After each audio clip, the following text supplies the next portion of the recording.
introduce themselves. And then I've got a list of elected officials that RSVP'd. I'm sure there are some folks here that we missed, and I'll give them an opportunity to be recognized also in just a moment. But Judge, if you want to introduce yourself.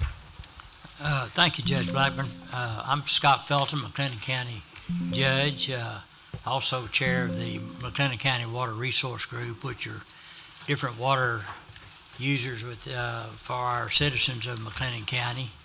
I want to take this opportunity to thank Judge Blackburn. He and I serve on the Brazos G, which is part of the Brazos River Authority board, and he brought this to my attention and wanted to know how interested we were, and it was almost a hug, because one of the things we've been thinking about and working on in our county is one of our limiting factors for all types of growth is water. There's no question about it, and so we really appreciate the opportunity to be a part of this, and also I've done very little. I showed up and ate a sandwich, but Dirk and Ricky and Judge Blackburn have put together the skeleton of this group to start out, and I really appreciate the work y'all have done.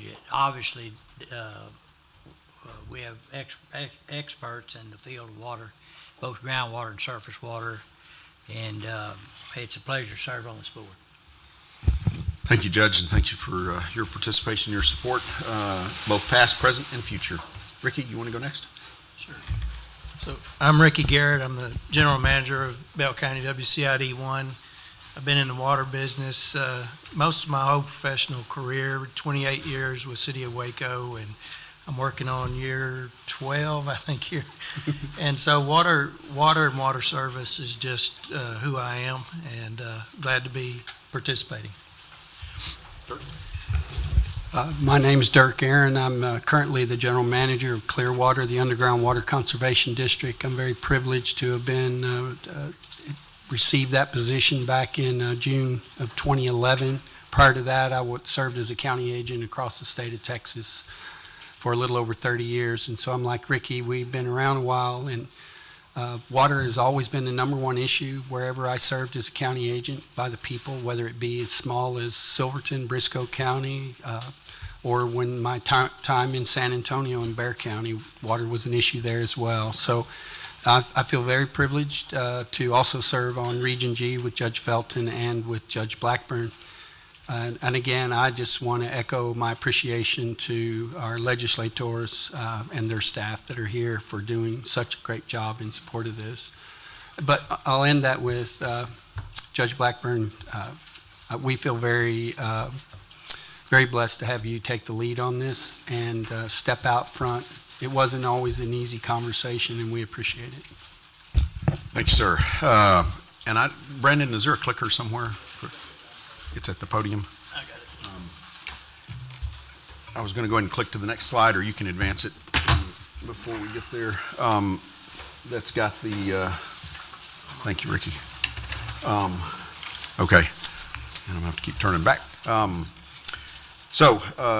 That's the agenda for this morning. I think we are going to, I know we're going to post all this slide deck later, so anybody and everybody can have access to it. I walked in, walked right past the table, so I don't know what all we have. I'll ask Ricky or Dirk or somebody to mention what we've got at the table over there if you didn't pick up a handout. I think we're going to have the application there too. But we've done the seating, we've done the swearing in of the designated representatives for the initial board. We've also done the election of the officers. So the next item is just welcome and recognition of guests and supporters. So I've got a list here. I'm going to go down this list. I do think I realize this may take a little bit of our time to do this, but I really do feel like it's important to recognize individuals who have been instrumental in getting us to this point here today. And again, when I get to the end, if I've missed anybody, especially legislative people or staff that are here, please stand up, tell us who you are so we can say thank you too. The first one I have on my list is Representative Hillary Hicklin. Representative, thank you for being here. Thank you for your support for this legislation. Without your support and your colleagues, we wouldn't be sitting here today. So thank you very much. Thank you. I think you also have a staff person here. Lindsay, yes, is here also. So Lindsay, thank you for your help throughout this process also. We also have Deputy Chief of Staff Jessica Diem from Chairman Buckley's office. Jessica, thank you very much. I think I know we have folks that are, we're streaming this, so we have folks online that are watching. I know several, we reached out to all of our state representatives that were involved in this process, and there were several, as well as Senator Flores, who carried SB 1194 on the Senate side. Not all of them could be here today, but some of them may be watching in, so I want to say thanks to all of them collectively for their assistance and their support. Again, wouldn't be here without them. Dr. Austin Ruiz from the Brazos River Authority, thank you very much for being here and for your support. Vanessa Tanner, I think, is online, so I want to say a shout out to her and thank her also. Ashley Walter from Representative Curry's office, Chief of Staff there, also, again, very helpful, and thank you to her also. Dale Treadaway from the Copperas Cove City Council. Yes, sir, Dale, thank you.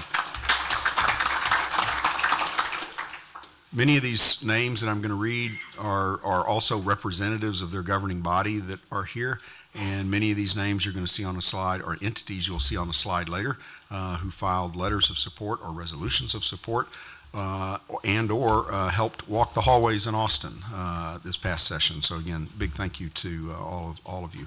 Mike Bloomquist, Mayor, Harker Heights. I didn't see her come in, but Debbie Nash King, Mayor, City of Killeen. Bert Henry, Mayor, Salado. Chip Howell from Senator Flores' office. He's online. Online? All right. Thank you, Chip. Tim Davis, Mayor, City of Temple. Jim Holmes, Mayor, City of Waco. Yes, sir, Mayor.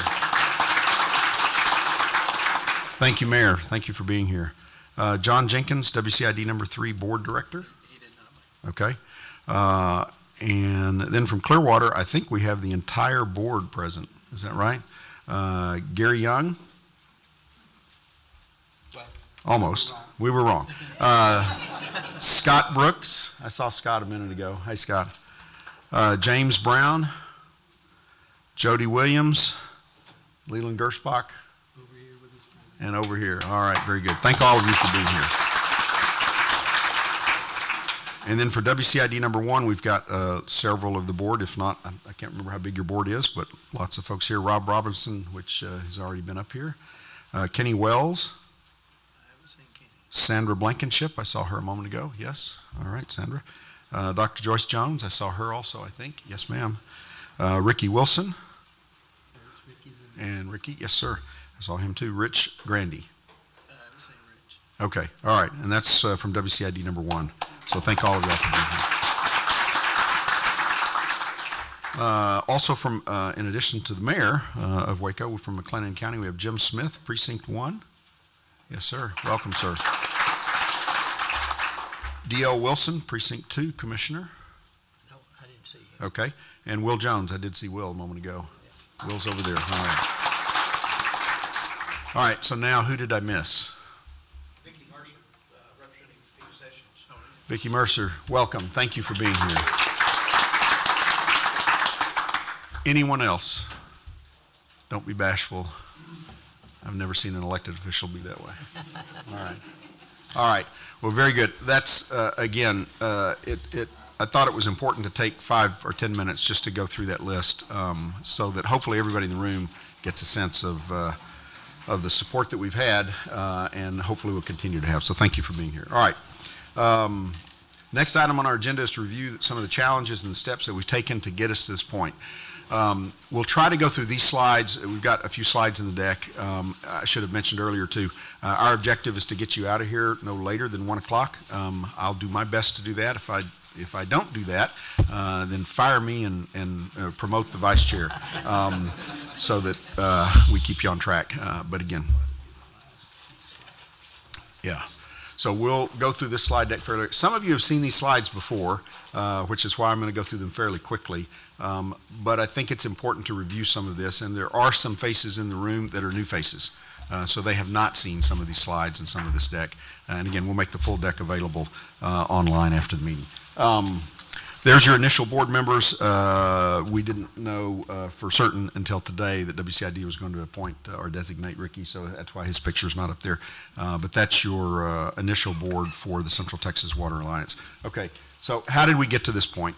I've already mentioned there have been discussions in both counties. In talking with Judge Felton, there have been discussions in both counties and really beyond both counties for literally decades about how we can better plan for our water need, for meeting our water needs going forward, both for water planning efforts, but also for infrastructure, for the delivery and the treatment and the transmission of that water. So we've been talking about it for some time.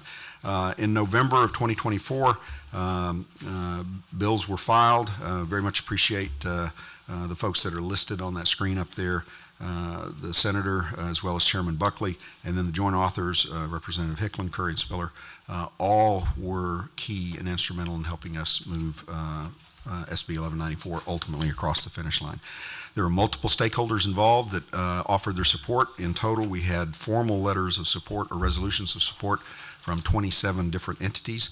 Two of them I wanted to pull out and highlight for a couple of reasons, but Fort Hood came on very, very early. Conversations with the commanding general there, General Admiral.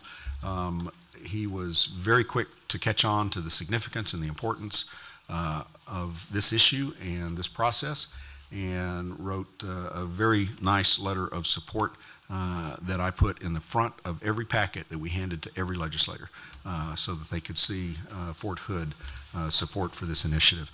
And then the Brazos River Authority. I didn't recognize BRA here, but appreciate Matt being here for BRA.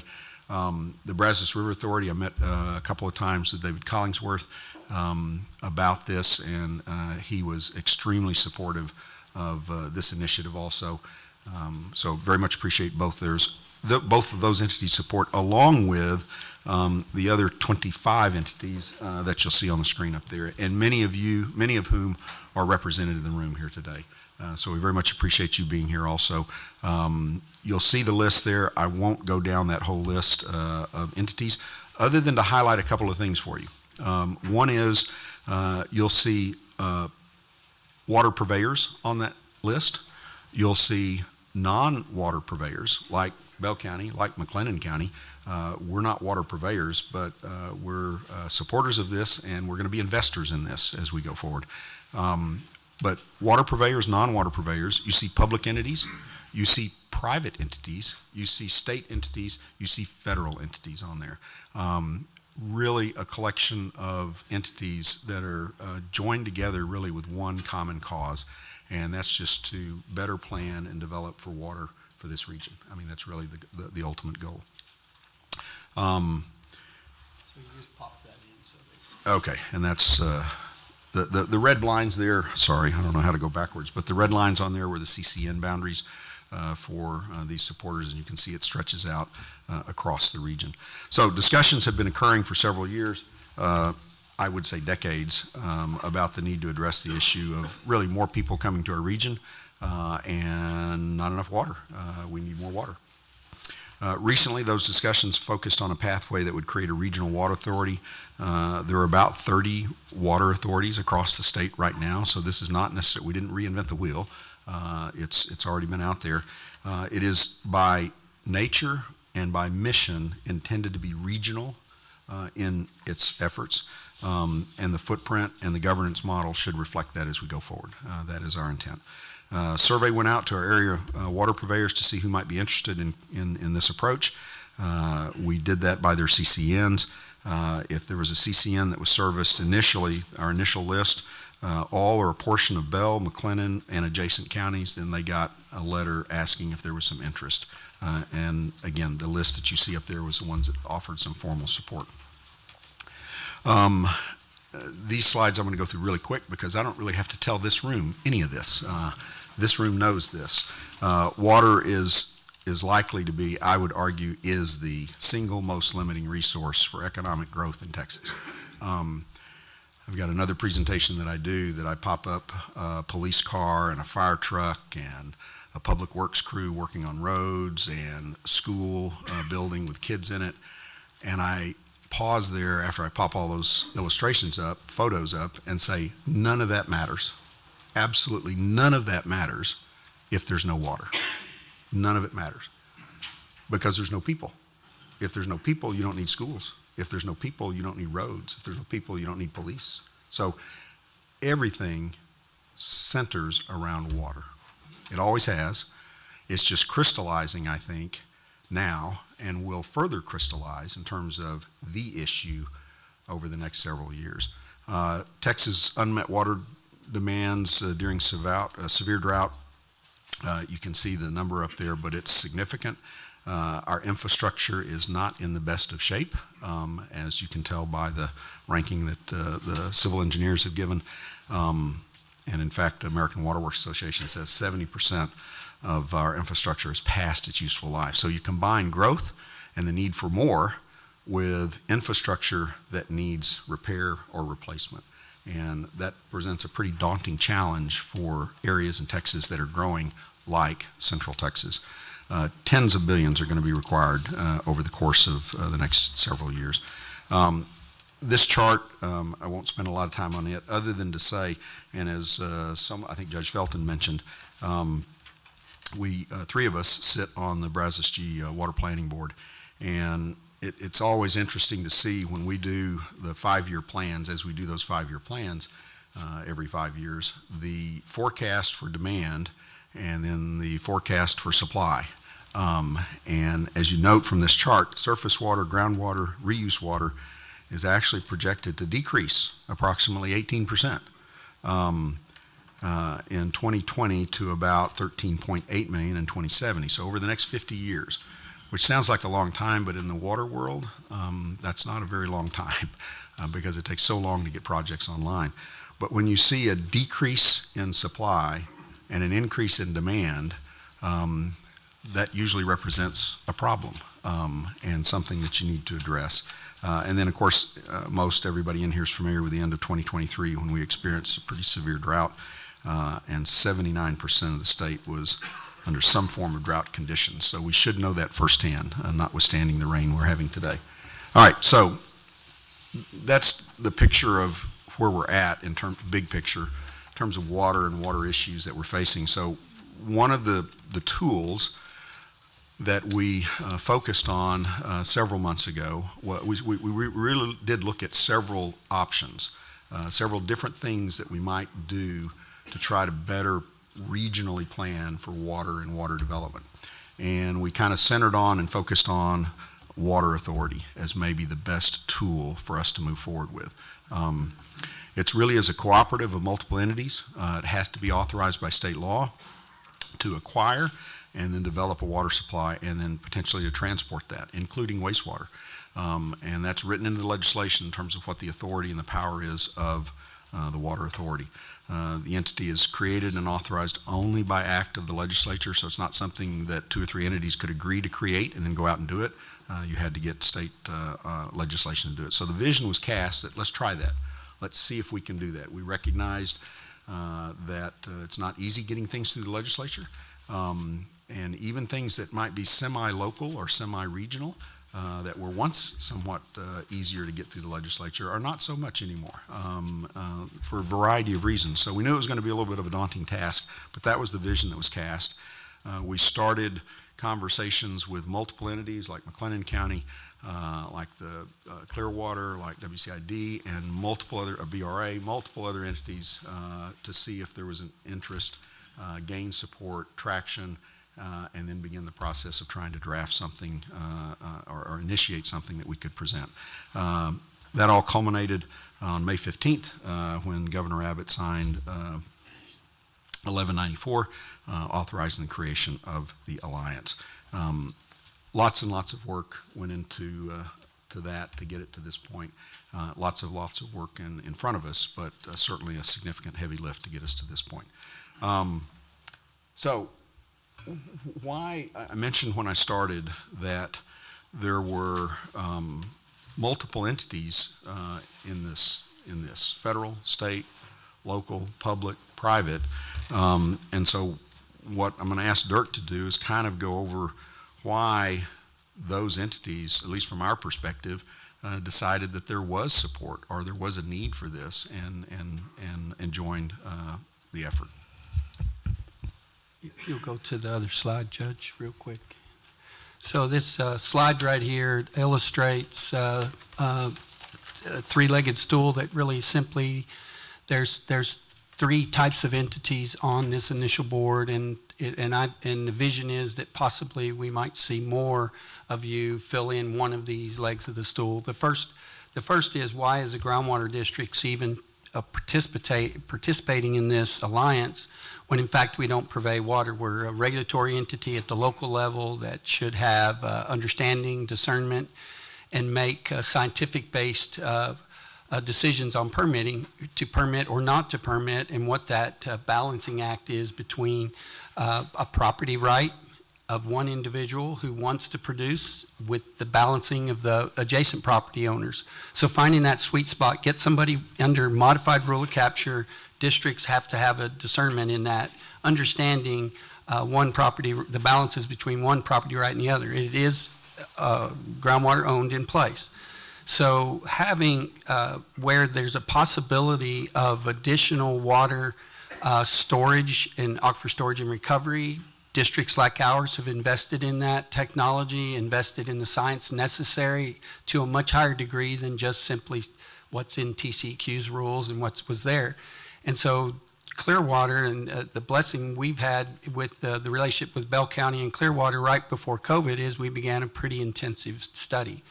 That has come to fruition already with Fort Hood pursuing aquifer storage and recovery to add to their resiliency. This entity would want to participate in that, and a groundwater district. Now, we do conflict out, though, if this entity wants to come and purchase or permit groundwater within our jurisdiction. But yet, if they are buying water from another jurisdiction, bringing it in under transport, and I know that's a dirty word, but we know in Texas that property right is property right. If I choose to use my groundwater for corn, cotton, or hay, then it's my right, and I get to ship that cotton, that corn, or that cattle. So I've created that entity. Or resiliency of a cattle operation is sell your groundwater resources sometimes and then maintain some effective lifestyle. So those are real options. So, but having an understanding of that on this board by one or more groundwater district would be very helpful. Obviously, the water purveying community, having somebody like WCID #1 at the table, and this is going to be the largest percentage, so this will be a much stronger portion of the leg because of the investments for additional water, should it be municipalities or a water supply corporation or a SUD or even a MUD. Those are the reasons there, is because they are the utilities, they are the municipalities that have to purvey that and manage wastewater treatment. The third of that is where I really see the value in the county government being a part of this is they're very mature in governance, understanding what we should and couldn't do, understanding statutory requirements under Texas Administrative Code, those kinds of things. You have that expert and you have that investment and a broader view of the region by multiple county governmental entities. And so those are the three, that's the strength of the legs. But then everybody says, well, how do you do that? And so the other side of it is you got to think about what's the three priorities for this. And one is, as the judge said, infrastructure, correction, new infrastructure, replacing old infrastructure. The middle leg in my mind would be the aquifer storage and recovery. We have these two beautiful lakes. We know, and Matt will tell you, there's a large amount of take-or-pay contracts that never really, under high flow conditions, they don't have a place to go with it. And so it works its way to the coast. So finding a reasonable and path forward on enhancing that take-or-pay water and storing it in an aquifer is much cheaper and more effective long-term in the aquifer. And we've talked about this, and I know Representative Hicklin and I talked at length about this because we both have been in parts of the country where this is a successful strategy and incredibly successful in Texas. So with that said, then the other leg is finding new water. And that takes a big leap of faith and investment by multiple entities to make it happen. Because if you're in a small rural water supply in this county alone, not just counting McLennan County, there's 32 in this county that are very small, They have a big responsibility in rural communities, and the land is being fragmented and platted. The stack of available plats just grows every day. We see it across our desks, and so helping them acquire more water and enhance their particular situation to meet the needs of those investors. Bottom line is, the machine of Texas, this economic machine that we're so proud of, has two challenges: water and electricity, and you can't have one or the other. You have to have both. And so this will help on a regional basis in my mind. Judge, I'm going to turn it over to Ricky. I think he's next. So, before we do that, let me just give Judge Felton an opportunity if he wants to make any comments also. Just in terms of that three-legged stool up there, in terms of sort of what the submissions are in some way, or interests are, in my view, I've said this already, but it bears repeating, I think, but we really do want to better align water planning and development across the region. That's a criticism that I have heard when I've gone to Washington as well as to Austin from our elected representatives there, is that there didn't seem to be for the region good alignment of interest or objectives for that matter.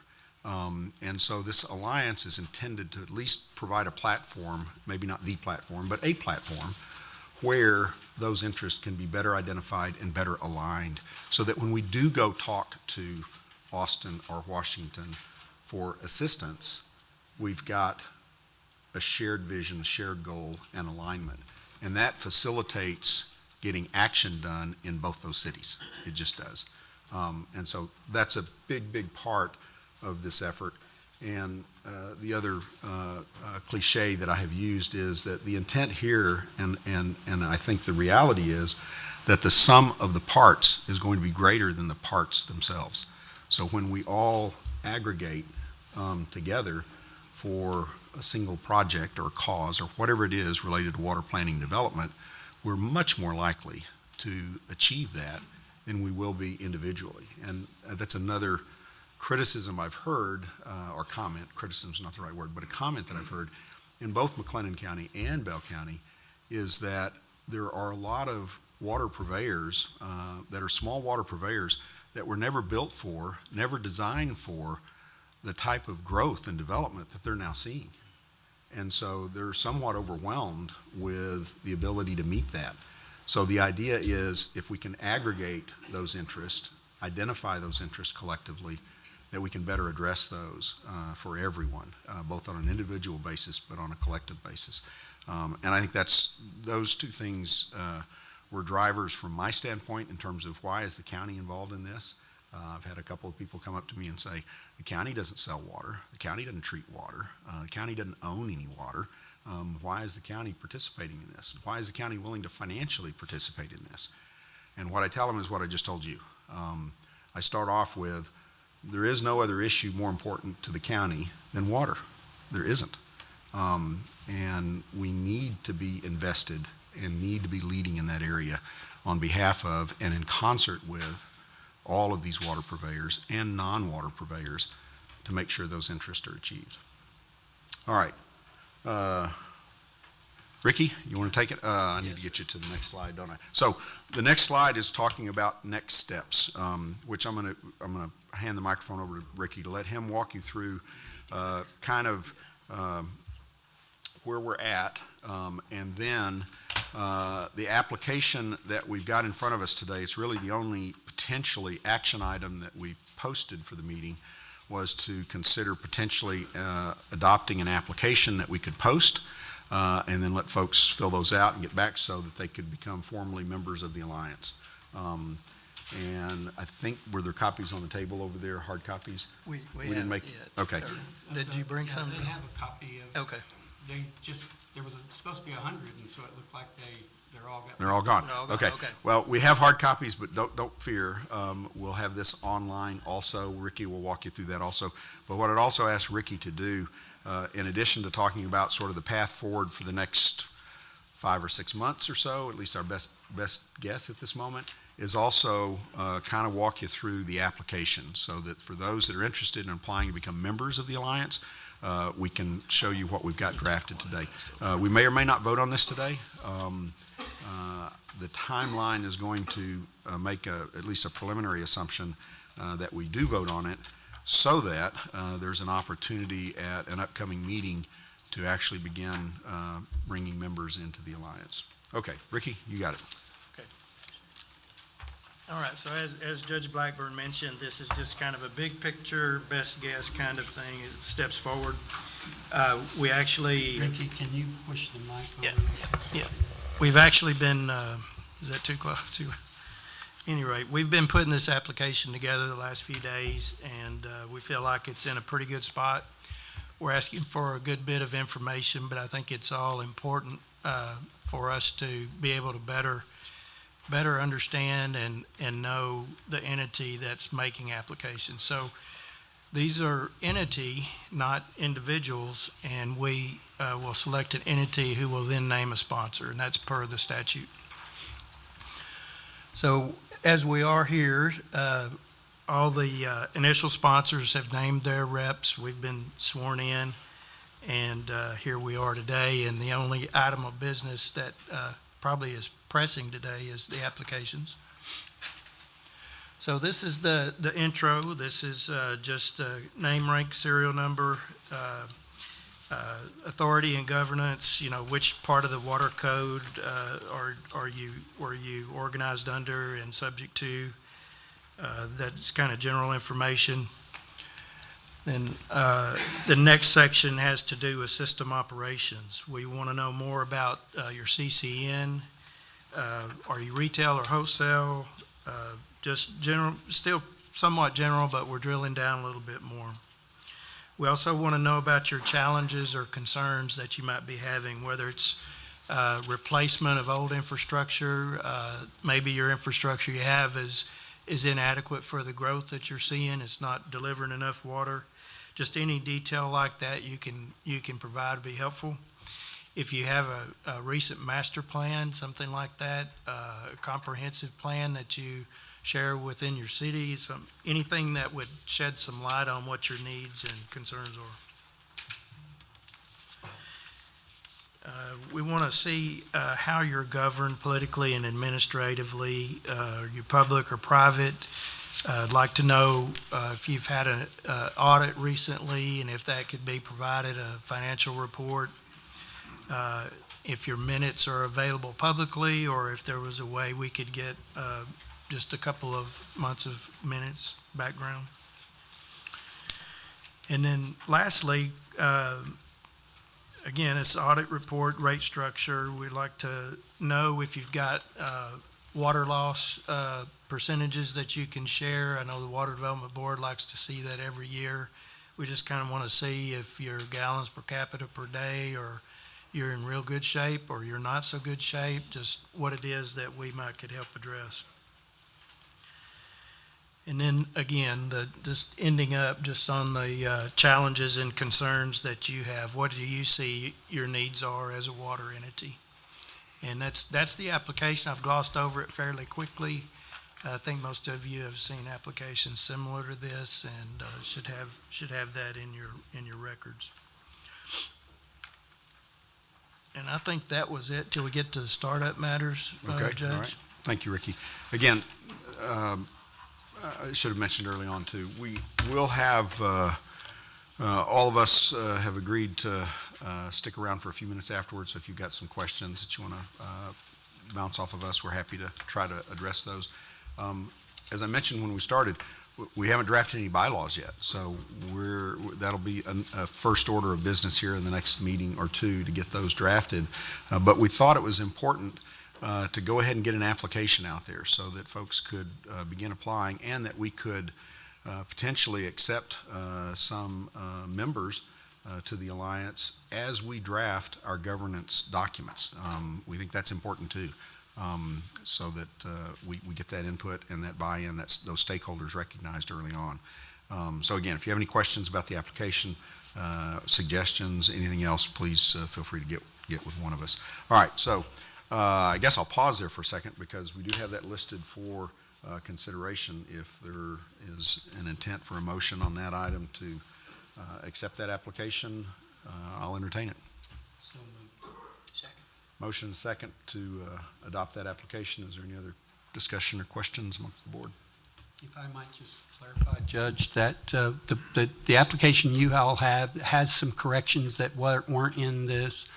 All purveying entities, for example, are subject to Chapter 13 on water rates and things like that, and we had left one of the other chapter codes off. That's been resolved and is in the application.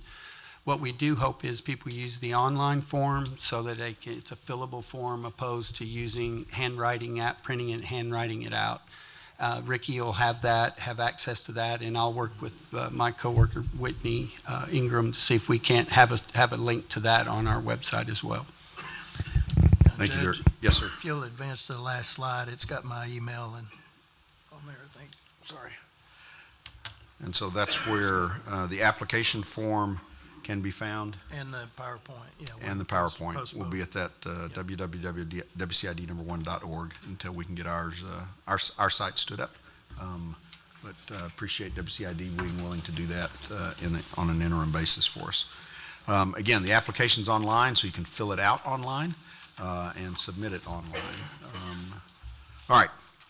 I don't think I took a vote on that. Is there any other discussion? If not, all in favor indicate by saying aye. Aye. Aye. All right, motion carries. All right, we'll get that posted within the next day or so, Yes, sir. maybe no later than Monday anyway. And then I think we tentatively have looked at our second meeting. I'm not going to go backwards, but I think our next meeting tentatively scheduled sometime in late August. So the idea was to give everybody at least 30, 45 days to complete the application and get it into us. And then at that meeting, we'll start reviewing those applications. Yeah, Judge, it was pointed out to me earlier that within our statute, we had 90 days from May 15th. Okay. So we may have to do a mid-August board Okay. meeting for that, yeah. Okay, we'll look back at it. All right. Next item on our agenda is to discuss and consider any startup matters, bylaws, meeting locations, meeting postings, administrative costs, those kinds of things. We've had some informal discussions about all of those. Again, I think between now and next meeting, we'll start some sort of a draft on bylaws. Again, I truly do want to wait until we have some membership so that the membership has some input into that directly. We've talked about meeting locations, and what we've talked about is potentially rotating, certainly initially, but maybe formalize that, but rotate our meetings to reflect what will be the regional nature of this entity. And again, we've not set specific locations, but I think there's an intent by all of the board members to do that. So we'll work on that too. I don't know, Judge, if you want to say anything more about that either, but I think all of us are very supportive of that idea. Meeting postings. We're posting the meetings at for the moment, at all of our respective locations. So Bell County Post, McLennan County Post, WCID Post, Clearwater Post. Again, until we get our entity stood up, we get our website and all of those kinds of things, and some physical space somewhere, that's how we'll continue to do it. So for those that want to follow the Alliance, look at any one of those four, and you'll find whatever meeting agendas. We are going to be subject to open meetings, so we will post our meetings accordingly. Administrative cost, and I'll let each entity address that. Here was my sort of vision going into this, at least at the startup. As I mentioned, we've got water purveyors and non-water purveyors, and we have multiple categories of folks. My sort of thought was that the non-water purveyors could provide assistance, primary assistance, for what I would call the administrative cost of the Alliance, so that any assessments or fees or revenue that's generated from the water purveyors would go directly to projects and not to overhead, in essence, and let the non-water purveyors pay for the overhead cost. Again, that's just a thought. We haven't put anything to paper. We'll work through that as we get more people around the table and see how we want to do that. But initially, there are some startup costs, and so what I have pledged from Bell County is $50,000 in terms of an initial assessment toward the Alliance. I believe Judge Felton has indicated that McLennan County can match that, will match that. And I think WCID number 1 has indicated they will match that. Clearwater is a substantially smaller entity than the three of us, but they have also indicated that they can match. And I've seen 2 or 3 different numbers floating around, so I'm going to let you say it so that I don't put something out there that you don't want. So the staff, we're asking the board to support it at $25,000 and then use our boardroom as the Bell County location, being that there's advanced things for people to be able to use. But that has not yet been decided by our board. They won't land on their budget until August 27th. So hopefully we'll work that out in budget workshops. Okay, so commitments, if I totaled that up correctly, I think it's $175,000 between the 4 initial sponsors, with Clearwater also providing an initial commitment for some in-kind services for like office space. And that's very much appreciated also. Again, the idea is, in my mind, that we rotate meetings. I would hope at some point we have a presence both in Bell County and in McLennan County for the Alliance. So I think we're going to work toward that end. But I say all that just to say that we think we've got funding commitments to get us started and to get us out the gate. We'll see where we go. We'll go from there. Again, one of the early things we've got to do is develop a budget with those financial commitments in mind. So we'll work on that along with the bylaws. Did I miss anything, Ricky, Judge Dirk? Okay. Next item is schedule and location for the next board meeting. I don't think we have, again, all we've said is we'll go back, review the statute, make sure we comply with the requirements of that, and we'll work on a location. And when we get the location and the time and the date, we'll post it at on all of our websites and at courthouses or wherever we typically post our meetings. So just be on the lookout for that. I would estimate it'll be sometime in August, though, sometime next month. I don't have anything, and I've got this job for another 8 minutes unless y'all drag it on beyond that. All right, that's our initial meeting. Very much appreciate everyone's support that's in the room and those that aren't here. We wouldn't be here but for that. We'll stick around for a little while. If you've got any questions, we'd be happy to try to address those. All right, we're adjourned. Thank y'all.